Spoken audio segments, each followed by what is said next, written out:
સાહેબે અરણેજના પાદરની માલમાં ભગવતી જોગમાયા માં બૂટનો ઓરડો ભગવતીનો મઢડો છે અને ભાવનગરના મહારાજા સાહેબ ઉતરીને દર્શન કરવા માટે જાય છે, પણ જ્યાં ઓરડાની માલપા પગ દે ને ત્યાં ભગવતી જોગમાયા માનું ચેતન ભાળી જાય છે. હવે રેલગાડીનો સમય પૂરો થયો એટલે અંગ્રેજ ઓફિસર એ સમય નહોતો, એને ઓર્ડર કર્યો કે ભાઈ રેલગાડીને હાલતી કરો, સમય પૂરો થયો.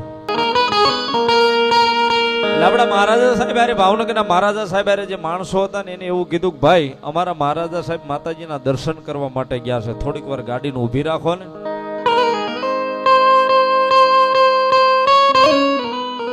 ગાડી એમ હવે ઊભી ન રહે, કેમ? એનો સમય પૂરો થઈ ગયો. તમારા મહારાજા હાટું થોડી ગાડી ઊભી રહે રેલગાડી.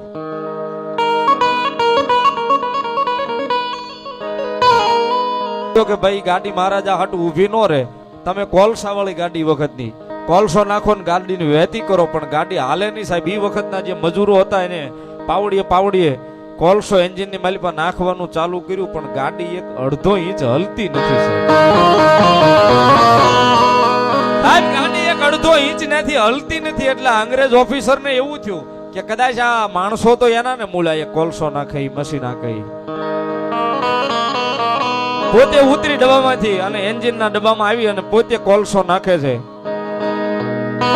અગ્નિ ખૂબ પ્રગટે છે, પણ જોગમાયા મારી વાઢાળી કે જો મારો ભાવનગરનો લાડો મહારાજા સાહેબ જ્યાં સુધી ગાડીમાં બેહે નહીં ત્યાં સુધી તારી ગાડીને હલવા દઉં તો હું અરણેજના પાદર વાળી